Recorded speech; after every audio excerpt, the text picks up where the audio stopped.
Welcome to the deep dive. Today we're asking a really big question, one we maybe think we know the answer to. What is history?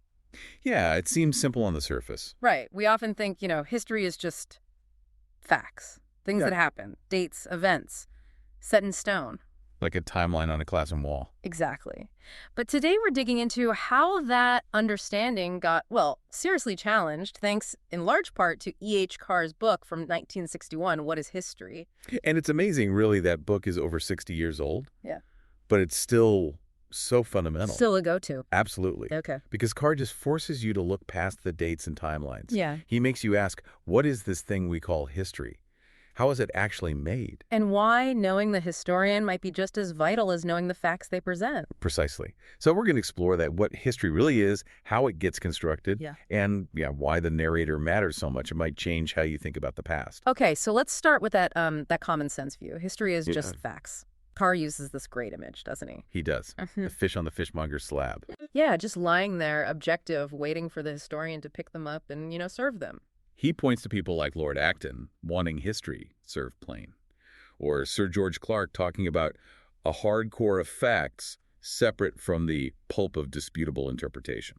So this idea of history as just collecting undisputed truths. But Carr jumps right on that. He says, look, this whole common sense view, it's basically wrong, flawed. So. Well, the facts don't just speak for themselves. They can't.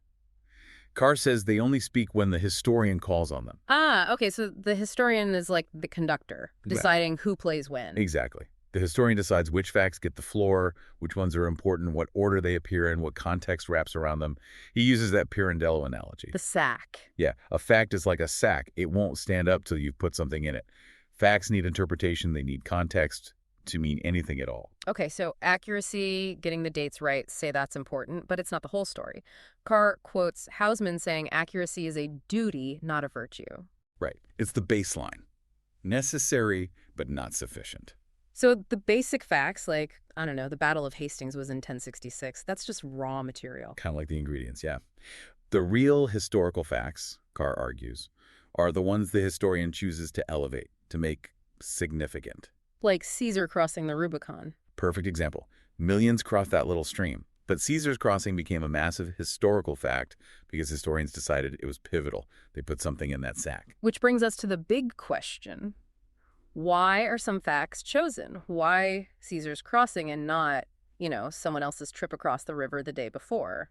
Carr suggests history is, and this is a great phrase, a selective system of cognitive orientations to reality. Okay, unpack that a little. Cognitive orientations. It basically means your worldview, your perspective, how you're oriented towards understanding things. That acts as a filter. It kind of predetermines what you even see as potentially significant in the past. So our picture of the past is biased from the start. In a way, yes. Think about ancient Greece. Most of what we know comes from, say, Athenian citizens. We hear much less from Spartans or slaves or women. Their facts weren't selected as often. Or medieval history shaped by religious chroniclers. Right. They focused on what mattered to them. Other aspects of life might get overlooked. As Professor Barraclough said, the history we read isn't strictly factual. It's a series of accepted judgments. Wow. Okay, so if the facts themselves are selected based on the historian's orientation, then Carr's next piece of advice makes a lot of sense. Which is? Study the historian before you begin to study the facts. Yes, that's probably his most famous line. He says we need to understand what's going on in the historian's mind, almost reenact their thought process. He even jokes about asking about Professor Jones, what sort of chap is he? What bees he has in his bonnet. Exactly. He says, look for the buzzing. If you don't hear any, maybe the historian is just dull, or maybe you're not listening closely enough. And this is so crucial because it rams home the subjectivity. It's not just what happened, but who is telling us what happened and why. He gives that example of Streseman's papers. Oh, that's a brilliant illustration. Gustav Stresemann, German foreign minister in the Weimar Republic, left behind 300 boxes of documents, a huge amount. So raw data, you'd think. You'd think. But his secretary, Bernhard, published a selection, 3 volumes. And guess what?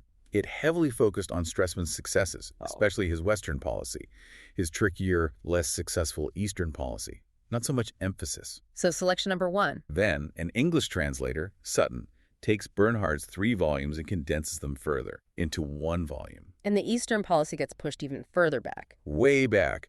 So for most people in the English-speaking world, Sutton's selection of a selection became the authentic voice of Stressman, not the original 300 boxes. That's quite a filter. It makes you realize even primary sources aren't raw. Not at all. They're already curated. They're shaped narratives from the get-go. And Carr points out Stressman himself was doing it in the documents, making his own arguments sound brilliant and the other side sound confused. Exactly.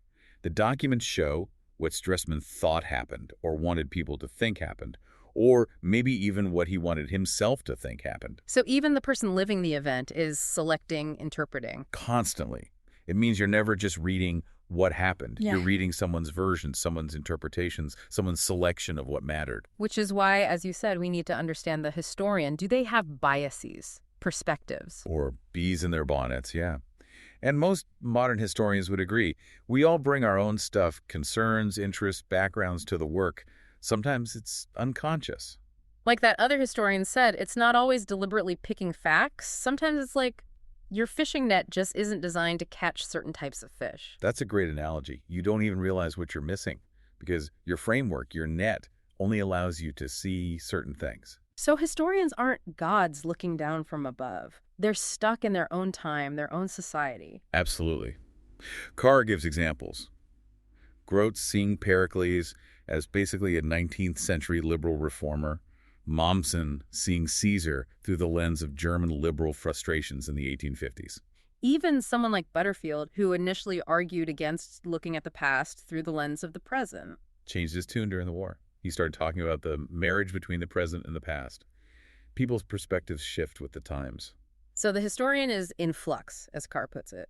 The publication date of a history book tells you something important, too. Definitely. It tells you about the context in which it was written. And look, this isn't necessarily a criticism, it's just how it is. It means you, as the reader, the listener, need to be active. Not just soaking it up. No. You need to think about the historian's context, their viewpoint. Yeah. Read critically. Are the arguments too neat? Are quotes chopped up suspiciously? You're analyzing the story and the storyteller. Okay, that makes sense for the historian. But what about the people in history, the historical actors? Are they just products of their society, or do individuals drive change? The classic structure versus agency debate, society or the individual. Carr dives right into that hen and egg question. And what's his take? He argues they're totally inseparable. He quotes John Donne, "No man is an island. From the moment we're born, society shapes us. Language, environment, culture. We become social units." So this idea of rugged individualism, standing apart from society. Carr is critical of that, what he calls the cult of individualism, linked to the Renaissance or capitalism or thinkers like J.S. Mill. He says, look, increasing individualization, that's itself a social process. It happens within an advancing civilization. It's not individuals breaking free from society. Not really. It's more like groups within society pushing for changes that benefit them. The individual and society are constantly interacting, shaping each other. So blaming everything on one person, like the bad King John theory? Carr calls that childish, oversimplified, especially for our complex world. You can't just pin major historical shifts on one person's character flaws or virtues. And he says historians need to look beyond just the conscious motives people claim. Yes, because people aren't always fully aware of why they do things. Unconscious drives, social pressures, these play a huge role. Which leads to thinking about Freud and Marx. Right. Carr suggests their work helps us see the unconscious roots of human behavior, the social and economic forces at play. And crucially, this applies to the historian too. The historian needs to examine their own unconscious biases and social background. Exactly. After Marx and Freud, Carr says, the historian has no excuse to think of himself as a detached individual standing outside society and outside history. Self-awareness is key. Okay, let's shift slightly. Another big debate. Is history a science? Always a fun one, especially in English-speaking contexts where there's been more resistance. Right. But Carr points out that in many other European languages, the word for science, just, includes history. It's not controversial. And he argues that science itself has changed. It's moved away from seeing nature as static towards understanding change, development, processes, which feels much more like what historians do. So there are parallels in the method. He thinks so. Both science and history involve this back and forth, this reciprocal interaction between facts and theories, evidence and hypotheses. You test ideas, refine them based on data. It's not just finding facts, it's building understanding. Exactly. It's a progressive process, ideally leading to deeper insights, not just going in circles. So if history involves finding patterns, understanding processes, what about prediction? Can history predict the future? The million-dollar question. Carr is cautious here. He says historians can't predict specific, unique events, like who will win the next election or, Whether Charles or Mary gets the measles. right, that example. But, he argues, historians can generalize from past experience. They can provide general guides for future action. Like predicting an epidemic might spread if certain conditions are met. Precisely. It's about understanding how things happen, the general tendencies, based on past patterns. These inferences are valuable, even if they aren't crystal ball predictions. Which connects to another tricky area. Moral judgments. Should historians judge people in the past? Hitler. Charlemagne. Carr takes a pretty strong stance here. He argues firmly against the historian acting as a hanging judge. He quotes Professor Knowles, right? The historian is not a judge. Still less a hanging judge. Carr feels that focusing on how wicked individuals were can become an alibi for whole groups and societies. So it lets the system off the hook. Kind of. Instead of just condemning individual slave owners, for example, the historian should analyze and condemn the institution of slavery itself. Focus on the systemic issues. But doesn't interpretation always involve some kind of value judgment? You're deciding what's important, what matters. It does, and Carr acknowledges that. But instead of applying timeless universal moral codes, he suggests a more pragmatic criterion. Right. What works best in the specific historical situation. But even that's tricky. He mentions Isaiah Berlin praising Bismarck for doing what works best. Yet Bismarck's creation ultimately led to immense disaster. So Carr isn't condemning Bismarck necessarily, but he's questioning that judgment. Was there a hidden flaw? Did what worked best in the short term sow seeds for long-term failure? So sometimes we have to wait and see, postpone judgment because of the delayed achievement. Exactly. History unfolds and consequences emerge over time. Immediate judgments can be premature. Okay, this feels like a key point. If history is subjective, selected, interpreted, can it ever be objective? Is that even the right goal? Carr argues objectivity isn't about finding some mythical, neutral, view from nowhere set of facts. That's impossible. So what is it then? It's about applying the right standard of significance. And where does that standard come from? Carr says it comes from relevance to an evolving end in view. An end in view, like the future. Yes, something we're moving towards. He believes good historians have this sense of direction, a long-term vision over the past and over the future. They have the future in their bones. That's a powerful idea. Interest in the past and future are linked. Deeply linked. He thinks history really starts when societies get conscious about both their past and their future. He throws out the idea of absolute truth in history. Instead, interpretations are judged on whether they're adequate, maybe one-sided, or eventually rendered obsolete by new evidence or new perspectives. It's about refinement, not finality. what about progress then? Carr wrote in a time like ours, perhaps, with a lot of pessimism about whether things are actually getting better. Right. He directly tackles that pessimism. He mentions Bertrand Russell worrying about less liberty in the 20th century compared to the 19th. But Carr pushes back. He does. He says, well, you have to balance the lesser liberty of few against the greater liberty of many. Whose liberty are we talking about? And he uses that A.G.P. Taylor quote. Oh, the washing up quote. Yeah, that all the talk about the decline of civilization just means university professors used to have domestic servants and now do their own washing up. Huh. Certainly puts a different spin on things. It does.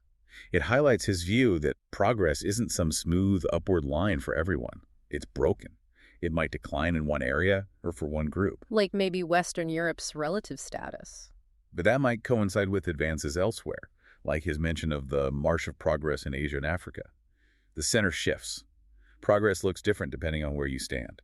He also talks about an expansion of reason in the 20th century. What does he mean by that? He means we've become much more conscious of shaping our own destiny. We moved from feeling subject to objective economic laws, for instance, to actively trying to manage economies. And understanding and influencing human behavior, psychology, sociology. Exactly. Even transforming our environment, controlling population. We're applying reason to areas that were previously seen as just happening. But he sees dangers there too, doesn't he? Oh, absolutely. That expanded reason can be misused by interested groups, he says. Think advertisers, political propagandists. Using rational techniques to appeal to irrational impulses. Precisely. Using highly rational methods to manipulate the irrational element in people for profit or power. An elite using reason to exploit the non-rationality of the masses. It's a real risk. But his answer isn't less reason. No, not at all. His solution is more consciousness, more awareness from below as well as from above about how reason can and should be used. Face the dangers, yes, but recognize this expansion of our capacity to understand and shape the world is progress. A signal example of progress in history. Wow. Okay.